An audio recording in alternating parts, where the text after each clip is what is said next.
The gunfight was over in just over 30 seconds. As the smoke cleared, no one at the time would have given it a second thought. After all, this was the Wild West, a place where gambling, prostitution, and corruption was rife. What happened on the 26th of October 1881 was to become one of the most iconic moments in American history. The explosive crescendo would firmly establish a narrative of the lawman overcoming corrupt men in a lawless town. The town and the lawmen involved would go on to become legends. But how much of what we know about the gunfight at the O.K Corral is actually true? As the legend of Wyatt Earp has continued to grow, can we really see him as a good cop in difficult times?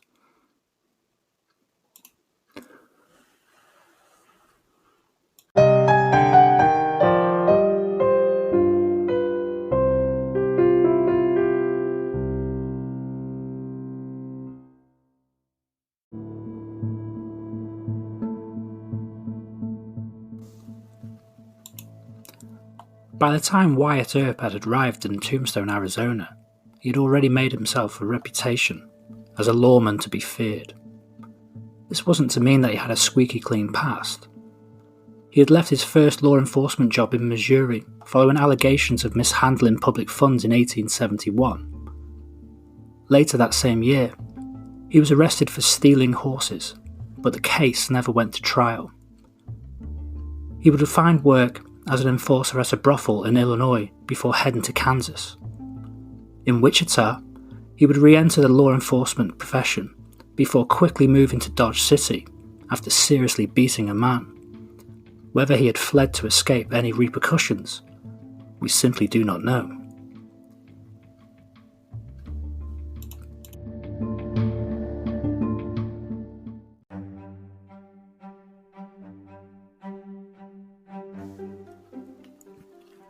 Dodge City was also known as the wickedest little town in the West.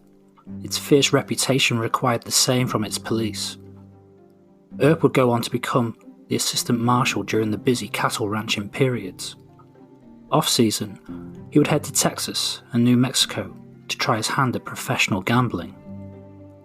It would be in Texas where he would meet another participant involved in the gunfight at the O.K Corral. John Henry Holliday was known to others as Doc Holliday due to his previous career in dentistry. Diagnosed with consumption, Holliday knew he didn't have long left to live. After a failed dentistry partnership in Dallas, he would spend the rest of his time drinking and gambling. The two men would become lifelong friends. Well, for as long as Holliday would live. Holliday's imminent death made him fearless. He knew the illness would eventually kill him, but he was going to leave the world on his own terms. The town of Tombstone was a small mining town in Arizona. With its newfound riches, the town had become a haven for those looking to make money, but with that, it was also an opportunist's paradise. Aside from those searching for new wealth, the lure would be too strong for the likes of Wyatt Earp and Doc Holliday. This was a town ripe for the taking, as saloons, brothels, and gambling dens grew.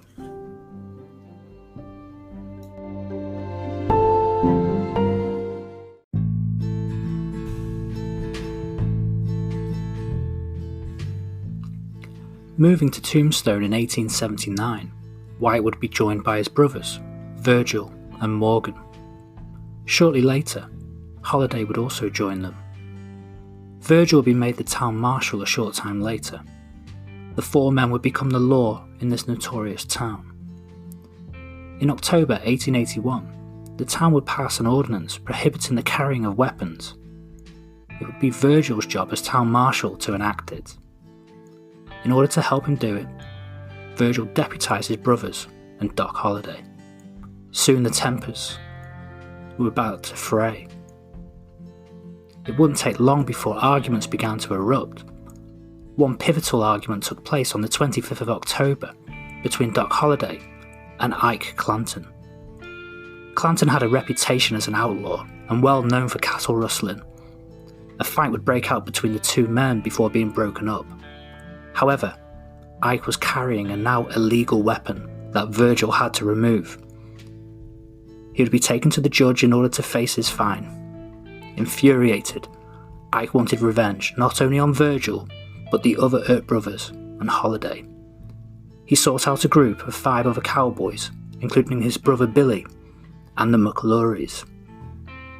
Defying the law, they announced that they were armed and fully intended on remaining so.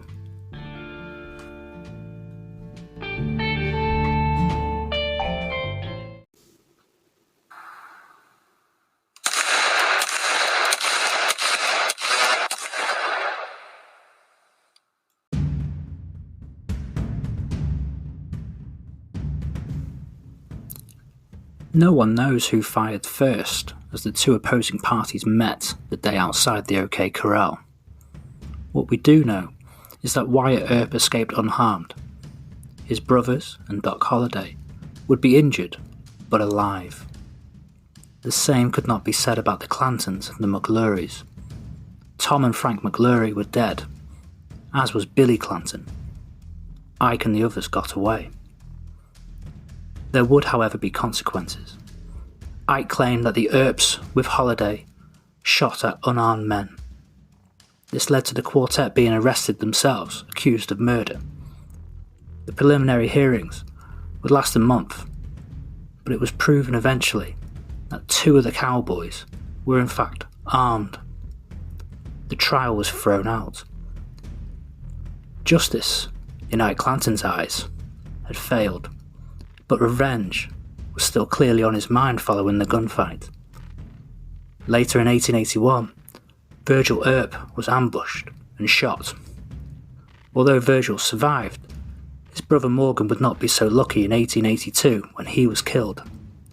Wyatt, who was now a deputy US Marshal, formed a posse determined to bring down those who killed his brother.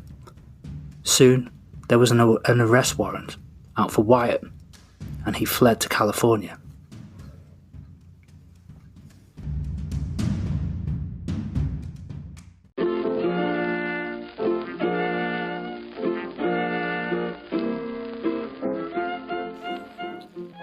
In California, Wyatt and his companion Josephine Marcus laid low.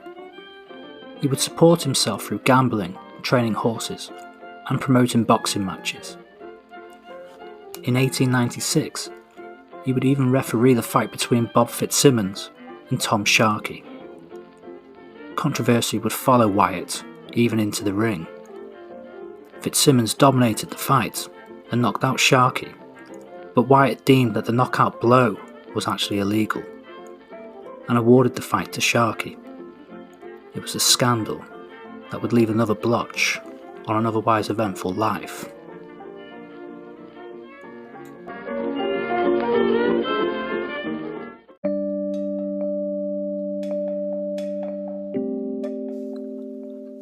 Wyatt Earp was the last surviving participant of the gunfight at the O.K Corral, passing away in his home on the 29th of January 1929. After his death, he would be portrayed as the heroic lawman we know today, thanks largely to Stuart Lake's 1931 book, Wyatt Earp, Frontier Marshal. The book became the key source used for the Hollywood films that we know today. Wyatt was also involved in the making of these early westerns, acting as a consultant. Here he would tell stories of the Old West to others. How much was actually true is unknown, but it would allow Wyatt to tell his own story, and in doing so, become a legend of the Wild West.